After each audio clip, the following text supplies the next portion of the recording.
자, 오늘 이제 드디어 마지막 31번째 강의까지 이제 저희가 오게 되었는데요. 어, 전체 이제 무교 성경 공부 전체 그 순서로 하면 이제 206번째 강의가 되겠습니다. 되돌아갈 수 없는 길이라고 이제 저는 제목을 그렇게 했는데, 이제 뭐 저는 이제 저만의 이유가 있는 거라서 이제 그렇게 했고요.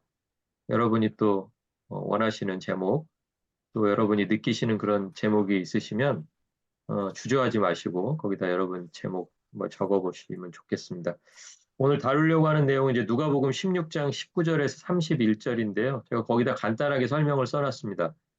어, 누가복음 16장 19절에서 31절까지 이 비유 속에 이 비유 자체에서 이야기하고 있는 내용도 있지만 지금까지 다뤘던 다른 비유들에서 사용했던 그런 단어라든지 뭐 이미지라든지 이런 것들이 굉장히 좀 뭐라 그럴까요? 약간 제가 일부러 그렇게 정한 건 아닌데 약간 종합적으로 여러 가지 비유에서 언뜻언뜻 했던 이야기들이 많이 이렇게 종합적으로 모여져 있는 그런 비유입니다. 그러니까 여러분 지나간 그 비유를 한번 이렇게 떠올리시면서 한번 오늘 비유를 이렇게 공부해 보시면 어떨까 하는 생각을 한번 해봤습니다. 제일 중요하게 생각했던 게 비유의 이제 목적이었잖아요. 그러니까 지난주에도 제가 잠깐 그런 말씀 드렸는데, 비유의 목적은 이제 하나님 나라를 어떻게 하면, 하나님 나라를 이야기하고 이 당시에 가본 사람도 없고, 본 적도 없고, 눈에 보이지도 않고, 손으로 잡히지도 않는 그 개념이잖아요. 그러니까 그것을 마치 손에 잡힌 것처럼 이렇게 손에다 딱 쥐어주면서 바로 이거다라고 이렇게 알려주기 위해서는 그냥 어떤 뭐 철학적인 내용이나 뭐 논리적인 내용만 쭉 이야기해서는 사람들이 그거를 이해 못할 가능성이 너무 높았다는 거죠.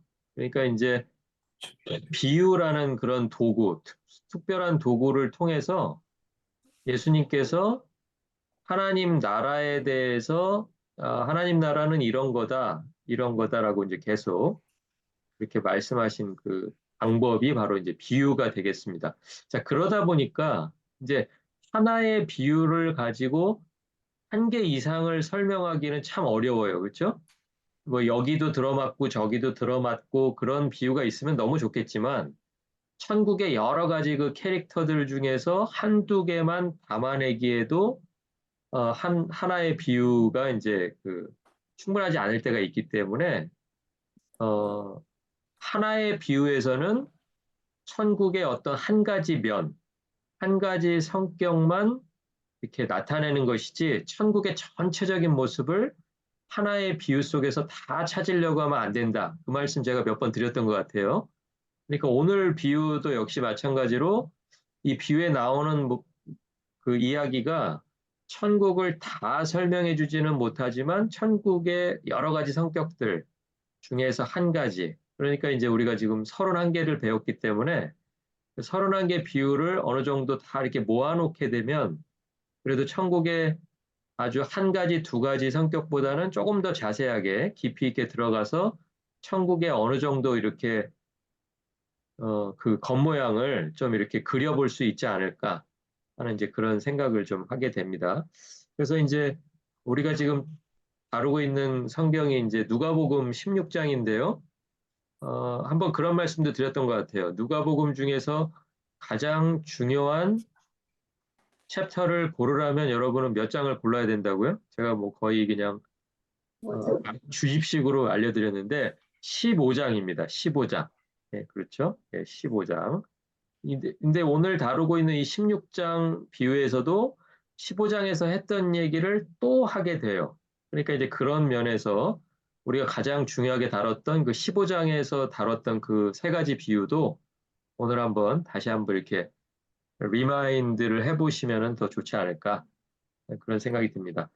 본문을 한번 들어가 보겠습니다. 16장 19절부터 이제 시작을 하게 되는데요. 등장인물이 한 명이 나오는데 한 부자라고 이제 이렇게 나옵니다. 한 부자가 있어서 자색 옷과 고운 베옷을 입고 날마다 호화롭게 즐긴다. 이제 이렇게 돼 있는데요.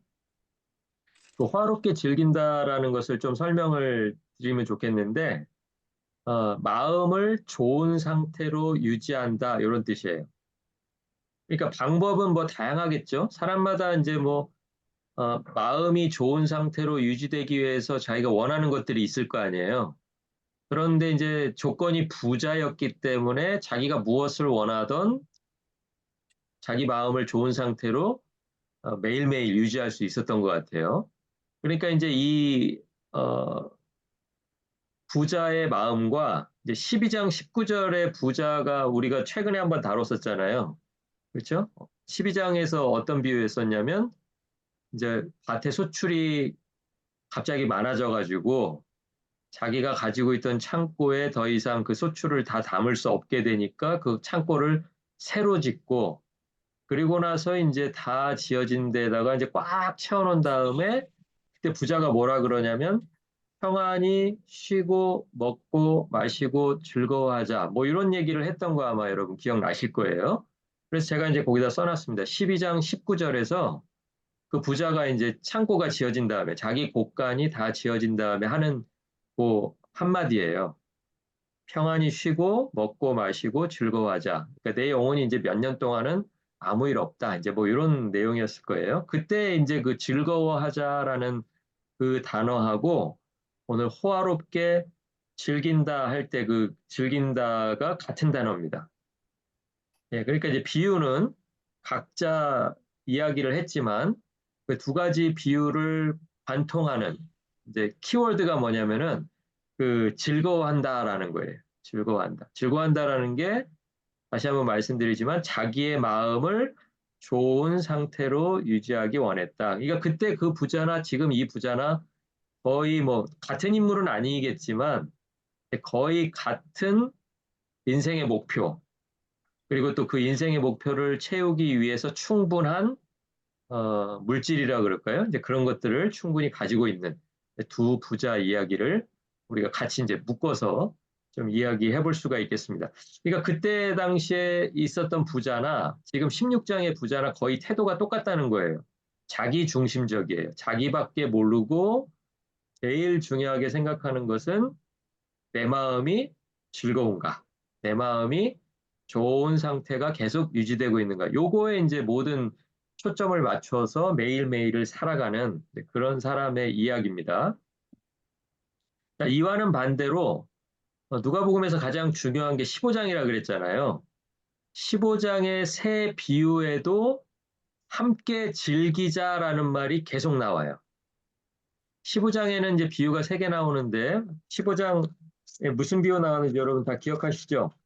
네, 처음에는 이제 양을 잃어버린 99마리를 가지고 있고 이제 100마리 중에 한 마리를 잃어버린 그 양, 예, 양을 찾았을 때 그 찾은 사람이 뭐라고 하냐면 나와 함께 즐기자라고 말합니다. 그러니까 오늘 아까 부자가 얘기했던 즐기자 하는 거하고요.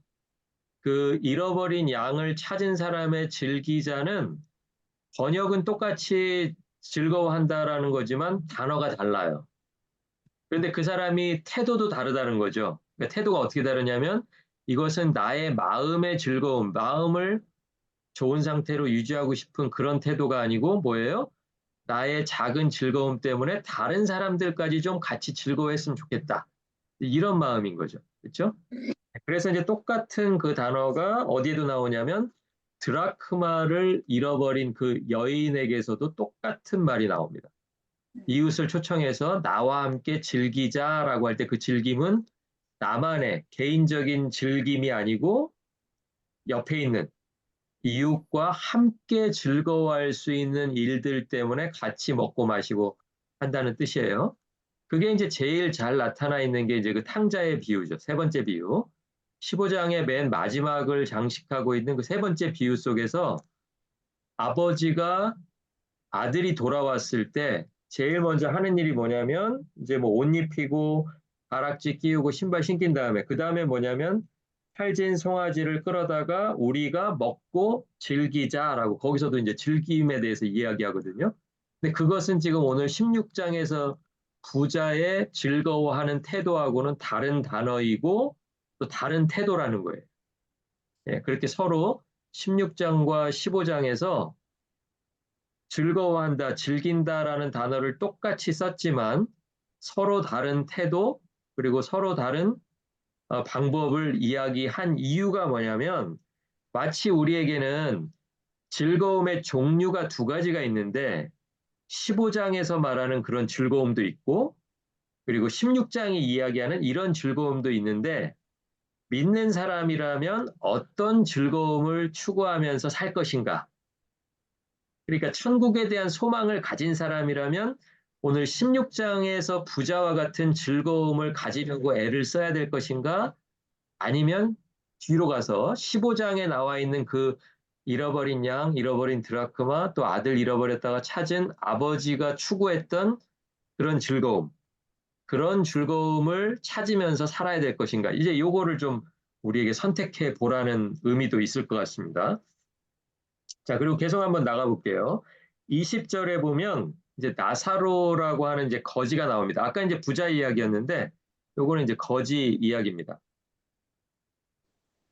거지의 이름이 나사로였어요. 나사로 여러분 들어보셨죠? 언제 들어보셨죠? 나사로. 마리아와 마르다의 오라버니 이름도 나사로였잖아요. 자, 그런데 그때 그 나사로의 이름이 뭐였냐면 하나님은 돕는 분이시다라는 뜻을 가지고 있는 그 이름이 바로 나사로예요. 나사로. 하나님은 나를 도우시는 분이시다. 이제 이런 뜻을 가지고 있습니다.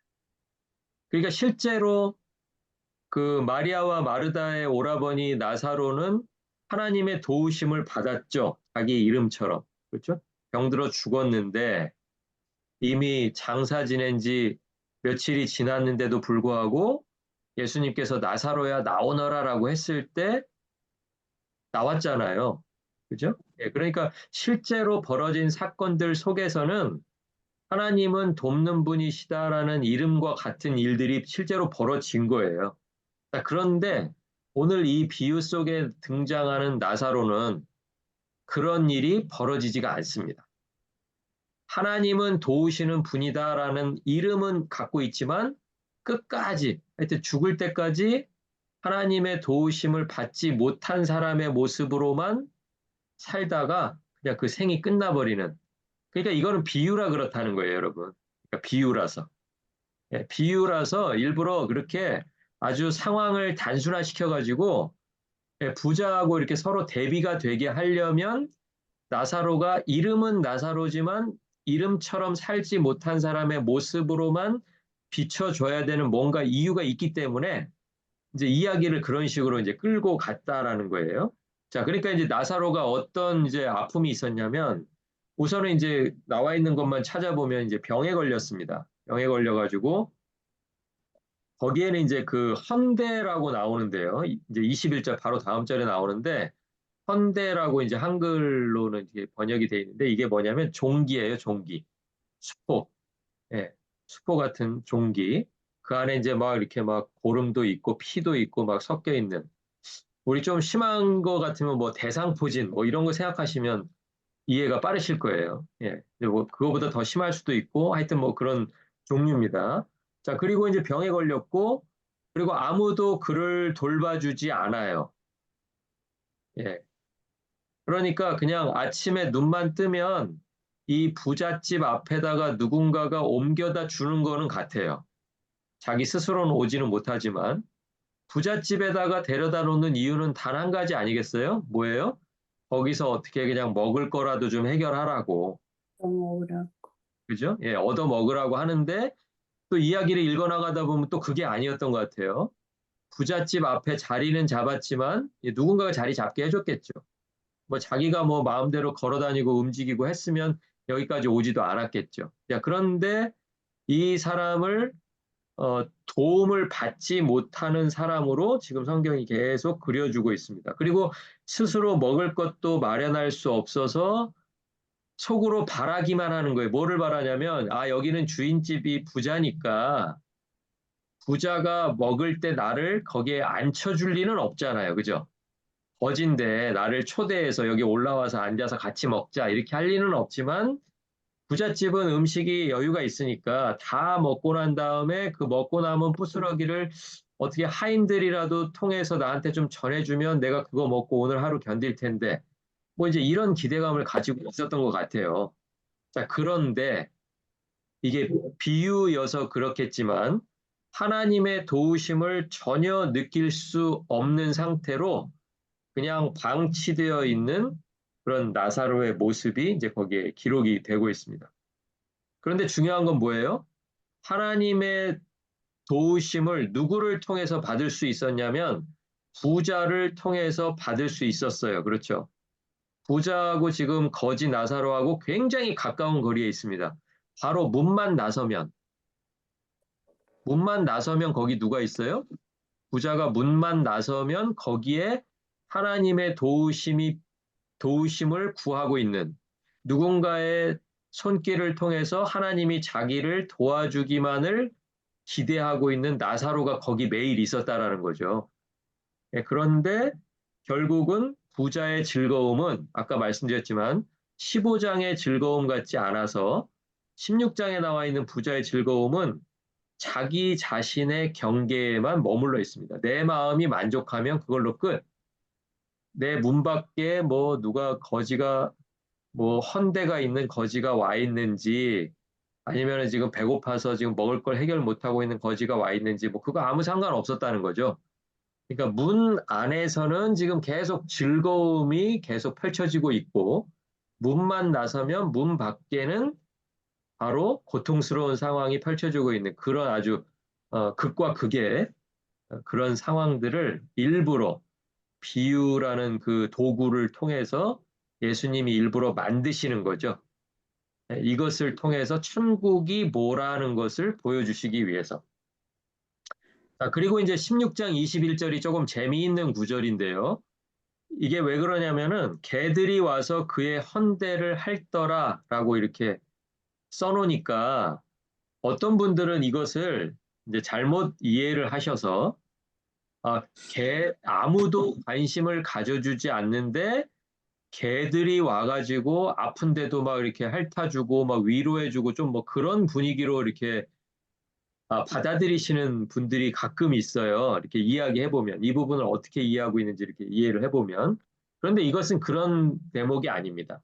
왜냐하면 그걸 그렇게 한다면 지금 이야기하려고 하는 주제와 맞지 않아요. 주제는 지금 뭐를 계속 반복하고 있냐면 이름은 나사로인데 실제로 그의 삶에서는 하나님의 도우심을 경험하지 못하는 아주 비참한 사람, 그 사람 이야기를 하고 있는 거예요. 예, 그런데 지금 이 사람이 개를 통해서 위로를 받고 뭔가 와서 이렇게 막 개들이 아픈 데를 막 핥아주고 이러니까 좀 그나마 좀 핥아주면 낫지 않았을까. 근데 생각해 보세요. 여러분 저 대상포진 같은 거 났을 때요. 누가 그냥 아이고 얼마나 많이 아프시냐고 막 거기에 이렇게 만져주고 그러면 좋아요? 아파서 안 돼. 손도 못 대죠. 손도 못 대잖아요. 그러니까 만져줘서 좋을 때가 있고요. 이 종기나 수포는 만져준다고 좋지 않아요. 그러니까 건드리면 너무 아픈 그 상처를 갖고 있는 사람은 안 건드려 줘야 되는 거예요. 그렇죠? 근데 개들이 와서 어떻게 했다고요? 개들이 와서 거기를 핥았대요. 그러니까 이 말은 뭐냐면 거기서 나오고 있는 막 그 진물, 막 그 고름, 피, 막 이런 것들을 막 개들이 와서 핥았다는 거예요. 그러니까 얼마나 더 아팠겠어요.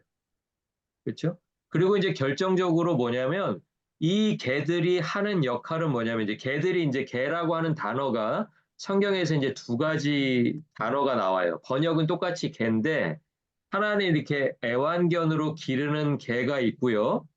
또 하나는 뭐냐면 경비견으로 세워놓는 개가 있습니다. 근데 지금 이 경우는 어떤 개예요? 어떤 개? 경비병. 그렇죠. 주인이 애완용으로 기르는 개들이 문 밖으로 쪼르르 달려나가서 막 밖에 나가서 막 누워있는 거지의 상처를 막 핥고 오고 이러면 주인이 그런 애완견을 키우겠어요? 그렇지 않죠? 그러니까 이 애완견들은 무슨 종류라는 거예요? 경비견. 아무나 그러니까 내 영역 안으로 들어오지 못하게 입구에다가 세워놓는 개들, 그 개들이에요. 그러니까 철저하게 아까도 말씀드렸지만 문 안에서는 부자가 지금 자기의 즐거움을 계속 유지하기 위한 상황을 하고 있는데 그것마저도 밖에서 누군가가 와서 방해하지 못하도록 개까지 세워놓고 자기는 안에서 즐거워하고 있다. 이렇게 봐야 된다는 거죠. 그러니까 자기가 문 밖에 서 있는 그 나사로의 입장에서는 문 안에서 누군가가 음식이라도 가져와 주었으면 하는 생각으로 문 안을 기웃기웃하고 있는데 바로 그 순간에 사람이 안 나오고 누가 나와요? 예. 개가 나와서 자기를 더 아프게 한다. 이렇게 이해를 해야 이야기가 이렇게 맥락이 쭉 맞아 들어가죠. 그렇죠? 예. 그래서 이 개들은 경비견의 역할을 하고 나사로는 먹지 못하는 부자의 상에서 떨어지는 음식은 이 개들은 먹었다는 거예요. 예. 그러니까 우리가 그 수로보니게 여인이 예수님에게 했던 그 말도 이해가 가시죠? 어떤 게요?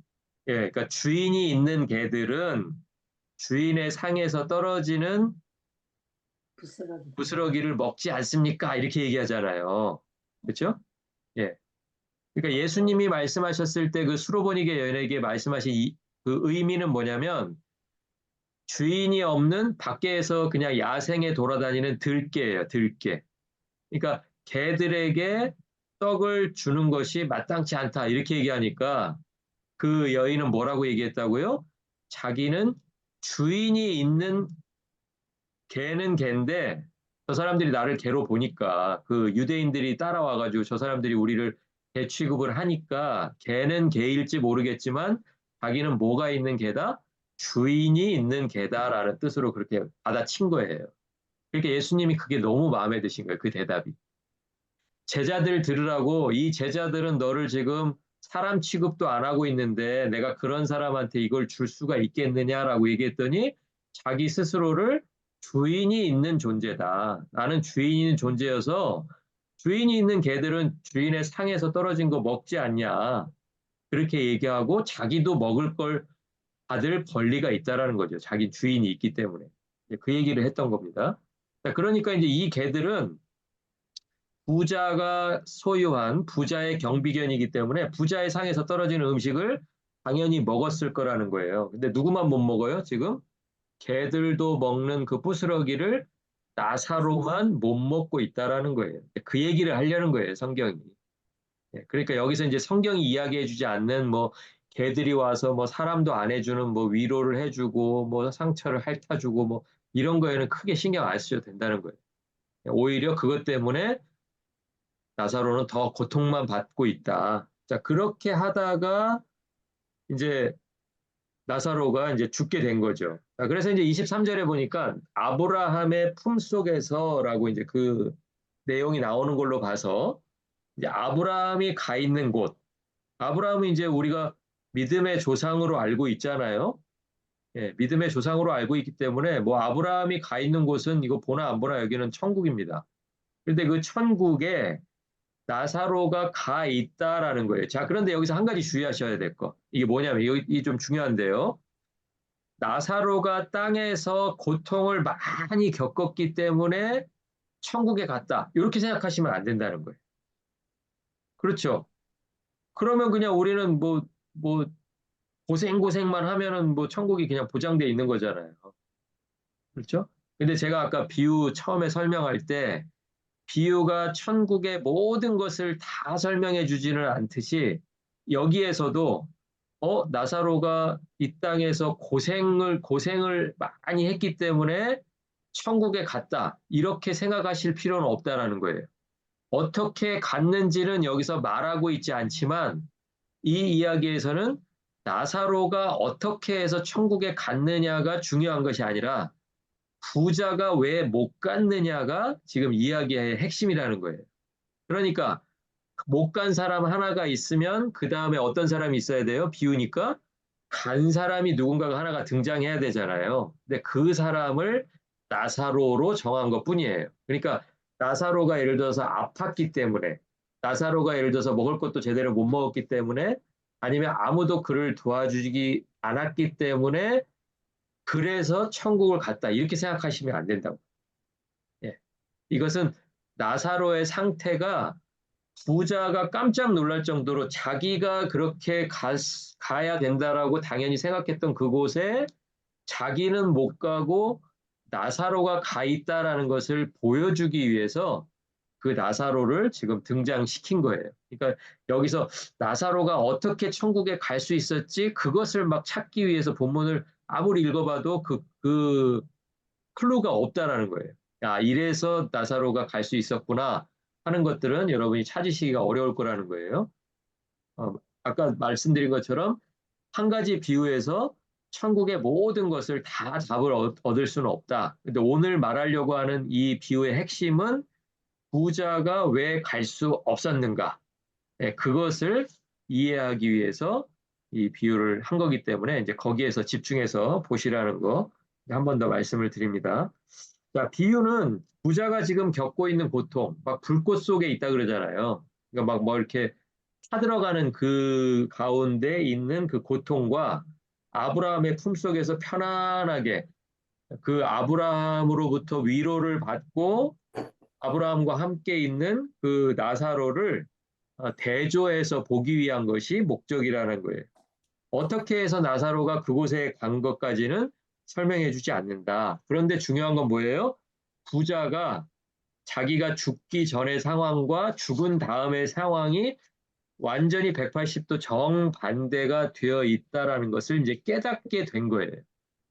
부자는 항상 자기 마음에 좋은 상태로 있는 것을 유지하기 위해서 살았잖아요.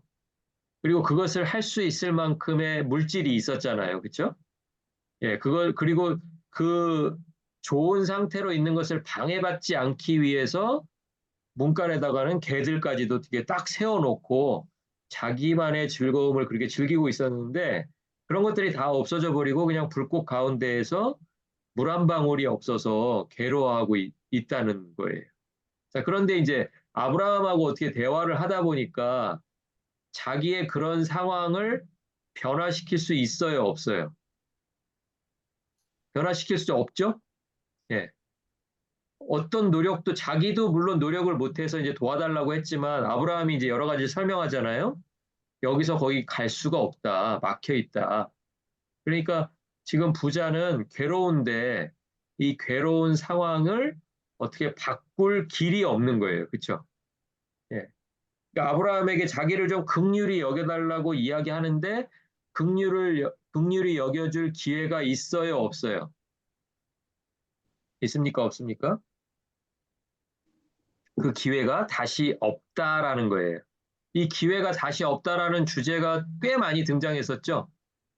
그렇죠? 천국에 대해서 이야기하면서 이게 끝이다, 마지막이다, 기회가 더 이상 주어지지 않는다. 우리 제일 가까운 때 언제였냐면 그 열처녀 비유 생각나세요? 열처녀? 예, 다섯 처녀는 슬기로웠고 다섯 처녀는 또 미련하다고 그렇게 성경이 이야기했던 그 열처녀 비유에서 마지막에 그 어리석은 다섯 처녀들이 기름 파는 사람들한테 갔다 오잖아요. 예, 갔다 와서 문이 닫혀 있고 그 닫힌 문 앞에서 주여 주여 그러면서 우리에게 열어주십시오라고 이렇게 얘기합니다. 근데 우리에게 열어주십시오 말은 했지만 상황이 바뀌었나요? 상황이 바뀌지가 않죠. 예, 그냥 문은 닫혀 있고 안에서는 나 너네들 모른다라는 그 아주 냉정한 그 말만 들려오고 더 이상 상황이 나아지지 않습니다. 그러니까 계속 그 문 바깥에 어두운 데 그냥 있었다라는 거예요. 그러니까 그때처럼 지금 오늘 이 비유에서도 아무것도 바뀌지 못하는 상황이 언젠가는 온다는 거죠. 그래서 이제 제가 여기서 아까 제목을 저는 되돌아갈 수 없는 길이라고 해놨습니다. 그러니까 기회가 한 번 더 주어진다면 부자가 분명히 자기 삶에서 뭔가를 바꿨겠죠? 예, 그런데 그것을 지금은 바꾸고 싶어도 바꾸지를 못해요. 그러니까 아무것도 바꾸지 못하는 상황이 와버렸다라는 것이죠. 그리고 이제 또 한 가지 제가 이제 그 놀랍게 생각한 건 뭐냐면 부자가 뭐라 그러냐면 24절 한번 보시겠어요? 16장 24절. 16장 24절 한번 보시면 제가 거기 읽어드릴게요. 불러 이르되 아버지 아브라함이여 나를 긍휼히 여기사 제가 이제 설명해드린 그 부분이죠. 나사로를 보내어 그 손가락 끝에 물을 찍어 내 혀를 서늘하게 하소서 내가 이 불꽃 가운데서 괴로워하나이다. 다른 게 놀라운 게 아니라요. 이 부자가 나사로라는 이름을 정확히 알고 있어요. 이게 무슨 얘기냐면 내가 문 밖에 거지가 와 있는지 누가 와 있는지 몰라서 그 사람을 도와주지 않았다라고 변명할 수 없죠. 그렇죠? 뭐까지 알고 있어요? 그 거지가 항상 그 자리에 있었다라는 것만 알고 있는 게 아니라 그 거지의 이름까지도 알고 있다고요. 그러니까 이런 걸 뭐라 그러냐면 알고도 외면한 거죠. 그렇죠? 내가 그 사람을 몰라서 못 도운 것도 아니고요. 도우려고 했는데 그 사람이 어디로 가버려서도 아니고요. 항상 그 자리에 있었고 심지어 나는 그 사람의 이름까지도 알고 있었다는 거예요. 그런데 내가 어떻게 했다는 거예요? 돕지 않았다라는 거죠. 그 사람이 나사로라는 걸 알았다면 이 같은 유대인이라는 그 상황을 한번 생각을 해보면 나사로가 무슨 뜻인지도 알았다는 거잖아요. 그렇죠? 아, 그 사람 이름이 나사로야. 그럼 저 사람 이름은 무슨 뜻이에요? 하나님이 나를 도우신다. 하나님이 도우시는 분이시다라는 뜻인 걸 알고 있었다는 거잖아요. 그러면 그때 부자는 무엇을 했어야만 됐느냐를 생각해 보자는 거예요. 그때 부자는 무엇을 할 수 있었을까요? 많은 것을 할 수 있었죠. 여러 가지 모양으로, 여러 가지 방법으로, 여러 번에 걸쳐서 이 이름이 나사로인 사람이 정말 그 이름처럼 하나님의 도우심을 느끼도록 자기가 가지고 있는 것을 사용할 수 있었다라는 거예요. 그렇죠? 그런데 그렇게 하지 않았다. 심지어는 그 사람 이름이 나사로인 것까지도 알고 있으면서 그렇게 하지 않았다라는 게 굉장히 놀라웠어요. 예, 그러니까 이 사람은 사실 억울할 게 없어요. 이야기 뒤에 하는 내용을 보면 자기가 왜 이곳에 왔는지 스스로 아는 사람처럼 이야기해요. 그렇죠? 예. 자기를 여기서 건져달라고 이야기하지 않고 자기가 여기서 너무 힘드니까 물 한 방울만 찍어서 그 혀를 좀 식혀달라. 그렇게 요구하잖아요. 근데 사실 이게 요구가 너무 이상하지 않으세요? 보통 같으면 어떻게 해야 돼요? 사람이. 자기가 진짜 상상할 수 없는 어떤 낯선 환경에 이렇게 쑥 빠져서 고통받고 있으면 저기 아브라함이 보이면 저 좀 그쪽으로 가게 해주세요라든지 이 고통을 뭐 어떻게 좀 없애주세요라든지 뭐 그렇게 얘기해야 되잖아요. 그러니까 자기가 자기 스스로가 왜 여기 와 있는지를 그 안에서 고통받으면서 자기 자신은 깨닫고 있었다라는 거예요.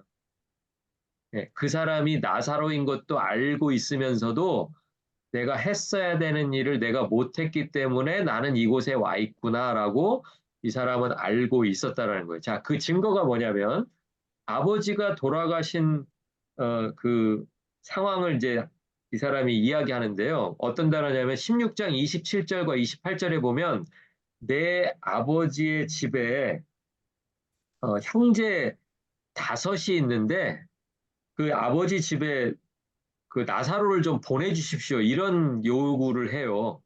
자, 그런데 이제 내 아버지의 집에 내 형제 다섯이 있다는 이 말은 무슨 말이냐면 아버지는 돌아가셨지만 그 아버지의 기업을 나누지 않고, 그러니까 아버지의 집이 여전히 있다라는 거예요.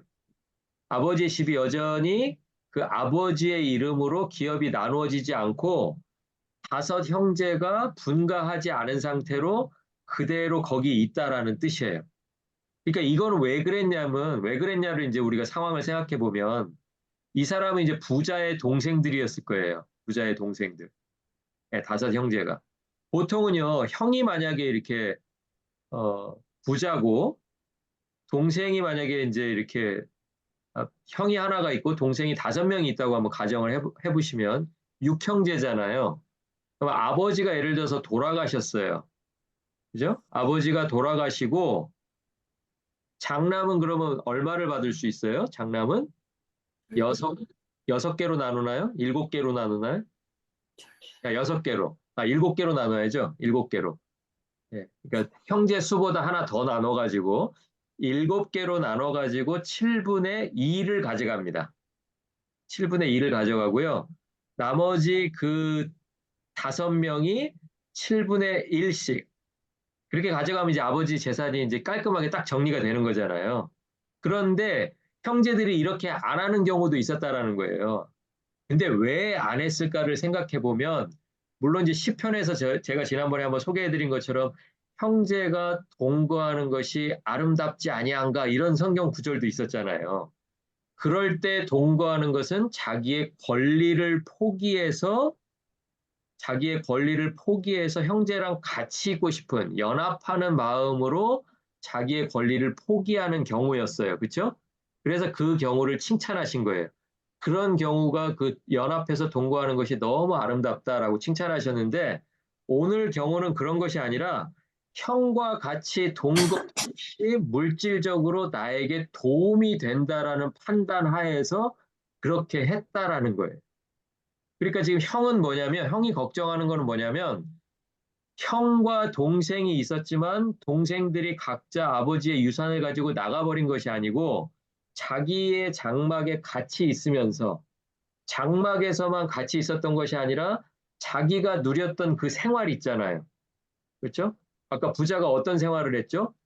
자기 마음만 좋은 상태로 유지하려고 호화롭게 매일매일 즐기는 그 삶.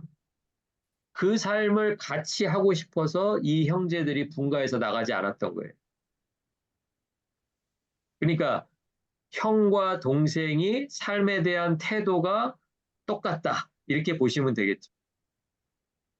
예, 그러니까 자기 동생들이 어떻게 사는지를 다 알고 있다는 뜻이잖아요, 형이요. 그렇죠? 알고 있으니까 자기 동생들의 미래가 지금 누구의 미래와 똑같은 거예요? 자기 자신이 살고 있는 현실. 지금 어디서 살고 있어요? 불꽃 한가운데에서 물 한 방울이 없어가지고 지금 막 타들어가고 있는 그 현실이 지금 조금 있으면 누구의 미래가 될 거니까 예, 똑같은 태도로 그 집 앞에 또 제2, 제3의 나사로가 있었더라고 하더라도 그들 역시도 자기들만의 즐거움을 가지고 호화롭게 매일매일을 즐기면서 살고 있을 자기 형제 걱정을 하는 거예요, 지금요. 그러니까 성경에서 지금 그 말 속에서 형과 동생은 똑같은 태도로 인생을 살고 있고 형이 지금 현재 처해진 이 상황이 앞으로 다섯 명의 형제들이 언제 죽을지 모르지만 그들이 똑같이 그 삶을 유지하면서 죽으면 이제 어떻게 될 거예요? 지금 형의 현실과 똑같은 현실을 또 받아들여야 될 거예요. 그렇기 때문에 그게 안타까워서 나사로를 보내줬으면 하고 이제 요청했다라는 거예요. 예, 그러니까 이런 연합, 이런 동거는 사실 바람직한 동거가 아니죠. 그죠? 아름다운 동거가 아니라 그냥 물질로만 똘똘 뭉쳐서 형이 저렇게 그냥 물질 돈 하니까 저렇게 매일매일 호화롭게 즐기고 사는구나. 우리도 분가하지 말고 그냥 다 같이 모여서 그 물질을 추구하면서 같이 즐거움 속에서 살다가 매일매일 잔치하고 우리 여섯 형제가 그냥 어? 좋은 시간 보내고 이렇게 살았다는 거죠. 그러니까 그 남아있는 다섯 형제에 대한 요청이 그래서 나온 거예요. 네. 어떻게 사는지 뻔히 내가 알고 있으니까. 같이 살다가 왔으니까.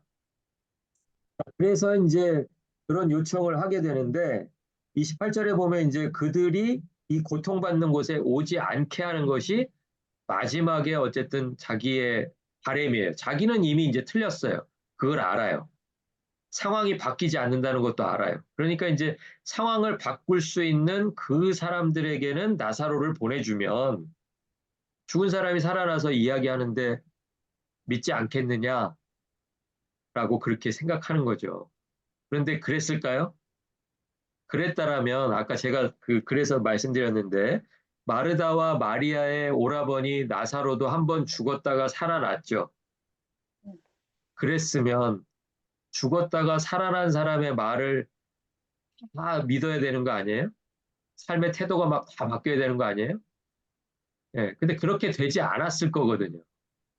그리고 결정적으로 누가 죽었다 살아나셨냐면 예수 그리스도가 죽었다 살아났는데 예수님 말씀을 사람들이 안 믿잖아요. 그러니까 지금 이 비유 속에서 나사로를 보내주면 그 사람들이 삶의 태도를 바꿀 거다라고 이야기하는 것은 실제로는 그렇지 않다는 얘기예요. 실제로는 그런 일들이 벌어지지 않는다는 거예요. 자, 그리고 이제 무엇보다도 아브라함이 뭐라고 이야기하냐면 그들에게는 모세와 선지자들이 있다. 이제 여기서 이제 모세라고 하는 거는 모세 율법과 같은 말이에요. 예, 모세라는 말에 이렇게 동그라미를 해놓으시고 그 옆에다가 모세의 율법 이렇게 써놓으시면 좋을 것 같아요. 성경에서는 이제 모세의 율법과 선지자들이라는 이야기를 합니다. 그게 뭐냐면 이제 하나님의 말씀이에요. 자기가 가지고 있는 모세의 율법, 선지자들. 그래서 모세와 선지자들에게 듣지 않는다면 이 사람들은 뭐라는 거예요? 죽은 사람이 살아서 나가서 설득한다고 해서 그 사람들이 듣지 않을 거라는 거예요. 그러니까 이미 이 땅에서 부자가 뭘 듣고 왔다는 거예요? 부자가. 이 죽은 부자가 모세의 율법과 선지자들의 내용을 알고 있었다라는 거예요. 그러니까 우리들이 살면서 무엇을 가장 중심에 놓고 살아야 하는지, 하나님께서 나에게 무엇을 원하시는지, 또 믿는 사람이면, 그리스도인이면 부자와 같은 그런 상황, 내 문 앞에 있는 사람의 이름까지도 알고 있고 그의 형편을 알고 있는 상황에서 내가 무엇을 선택하기를 원하시는지 이런 것들을 모세와 선지자들을 통해서 얼마든지 듣고 있었다라는 거예요. 그런데 듣고 있었는데 이제는 어떻게 돼요? 변화하지 않으니까 그 결과는 더 이상 그 결과를 바꿀 수 없는, 되돌아갈 수 없는 길을 가버렸다. 이제 그게 오늘 비유의 이제 핵심이 되겠습니다. 자, 그러니까 우리가 한 가지 알 수 있는 건 그거죠. 모세의 율법과 선지자들을 들을 수 있는 기회는 언제까지 주어지는 것 같으세요? 언제까지? 살아있을 때. 그렇죠. 살아 있을 때 맞아요. 숨 쉬고 있을 때. 그러니까 오늘 들은 말씀이 나의 마지막 말씀이 되어도 하나도 이상하지 않은 거예요. 그렇죠? 예. 그렇잖아요. 예. 오늘 내가 말씀을 듣고 읽고 쓰면 그 말씀이 오늘의 그 말씀이 내가 들을 수 있는 율법과 선지자들의 마지막 율법과 선지자들일 수도 있다는 거예요. 그렇잖아요. 예. 그러니까 우리가 하나님의 뜻이 뭔가 이렇게 알고자 하는 사람들에게 말씀은 그의 뜻을 분명하게 나타내주고 있다라는 거예요. 그것으로 충분하다는 거예요. 그것을 듣고도 바꾸지 않았는데 나중에 뭐 죽은 사람을 보내고 뭐 별의별 다른 방법을 써도 그 처음 했던 그 방식, 하나님께서 지금까지 하고 계시는 그 방식, 말씀을 통해서 하나님의 뜻을 깨닫게 하시는 그 방식 외에는 우리가 길을 멈추고 돌아서게 하는 다른 방법은 없다라는 거예요. 우리는 뭔가 이제 뭐 우리 머리들을 뒤통수로 한 대 세게 빵 때려가지고 우리 삶을 바꾸기를 원하지만 사실은 우리 알죠. 사람은 그렇게 쉽게 안 바뀐다는 거. 그렇죠? 충격을 받으면 그때 잠깐 뭐 정신 차리는 것 같지만 또 세월이 지나면 또 똑같다. 그러니까 우리가 항상 그 말씀에 물어보고 말씀을 가까이 하고 매일매일 말씀에 나를 비춰보는 거 외에는 다른 방법이 없다. 근데 그것을 오늘 비유가 이야기해주고 있습니다. 이미 이제 하나님의 음성을 부자가 들었다고 봐야 되겠죠? 그것도 여러 번. 하나님이 나는 너에게 이것을 원한다라는 하나님의 음성을 분명히 들었을 텐데 그가 자기 중심적인 삶의 모습을 꺾지 않았다는 거예요. 고집을 꺾지 않고 살아가다가 결국은 마지막 때를 맞이하게 되었다. 이것이 오늘 비유의 내용이 되겠습니다. 재물이 주는 즐거움이 있었을 거예요. 이 부자는 재물이 주는 즐거움이 있어서 그 즐거움에 빠져서 하나님의 음성에 귀를 막은 거예요. 하나님이 말씀하시지 않은 것이 아니라 하나님이 말씀은 하셨는데 그것에 내가 귀를 막아버렸다는 거죠. 근데 그렇게 귀를 막고 사는 사람. 근데 여기 본문에 나와 있는 사람들은 그 다섯 형제가 거기에 해당하겠죠? 그 다섯 형제 같은 경우에는 자기들이 귀를 막고 있기 때문에 비록 죽은 사람이 그 사람에게 경고하기 위해서 간다고 해도 하나님의 음성을 결국은 듣지 못할 것이다. 그리고 들을 수 있는 시간은 아까 권사님 말씀하신 것처럼 살아있는 동안, 그리고 그 들을 수 있는 시간이 지나간 다음에는 되돌아올 수 없는 길, 되돌아갈 수 없는 길이 우리 모두를 기다리고 있다. 이게 바로 천국 같다는 거예요, 천국에. 그러니까 이것은 이제 천국 자체를 설명했다기보다는 천국에 들어가느냐, 못 들어가느냐, 그 문제. 그리고 천국에 들어가고 못 들어가는 거는 어떻게 결정이 되는 거예요? 이 땅에서 결정이 되는 거예요, 이 땅에서. 그렇죠? 이미 들어가고 안 들어가고가 결정된 다음에는 아무것도 바꿀 수 있는 것은 없다. 그때 뭐 부자처럼 뭐 남아있는 사람을 위해서 뭐를 해줄 수 있냐, 없냐, 이렇게 하지만 아브라함은 냉정하게 이미 그들에게 충분한 하나님의 음성이 들려지고 있고 그 하나님의 음성대로 살았느냐, 살지 않았느냐가 나중에 최종적인 결과를 결정한다. 이렇게 마무리가 되겠습니다. 자, 오늘 31번째 마지막 비유까지 쭉 공부를 마쳤는데요. 한 가지 더 이제 여러분에게 반복적으로 이제 좀 강조를 하고 싶은 것은 31개의 비유를 우리들이 좀 하나로 좀 이렇게 모아서 보았을 때 천국이 좀 더 이렇게 구체적으로 분명해지고 천국이 어떤 하나의 단면이 아니라 천국의 이런 면과 저런 면과 다 이렇게 어우러져서 우리가 전체적인 이해가 더욱더 좀 분명해지고 또 이렇게 분명하지 않았던 부분은 좀 더 이렇게 클리어해지고 좀 그렇게 되는 것 같습니다. 여러분 혹시 가지고 계신지는 모르겠지만 시간이 되시면 우리가 어떤 내용을 다루었다는 거 본문하고 제목하고 이렇게 한번 이렇게 쭉 보시면서 1강부터 31강까지 한번 쭉 보시면 좋을 것 같고요. 노트를 가지고 계시지 않더라도 여러분 유튜브에 가시면 저희 교회 이름으로 노교 성경 공부 이렇게 치시면 1강부터 31강까지 이렇게 쭉 다 올라와 있습니다. 여러분 기억나시면 한 번씩 들어가서 또 이렇게 시청해 주시면 좋겠습니다. 언제부터 시작했나 보니까 작년 7월부터 해가지고 지금 7, 8, 9, 10, 11, 12, 1, 2, 3, 4, 10달을 했더라고요. 10달 동안 공부에 참여해 주셔서 너무 감사드리고 5월과 6월 2달 쉰 다음에 다시 7월 11일입니다. 두 번째 주 목요일인데요. 7월 11일 두 번째 주 목요일에 새로운 주제로 여러분 다시 만나 뵙도록 하겠습니다. 그동안 공부하시느라고 수고 많으셨고요.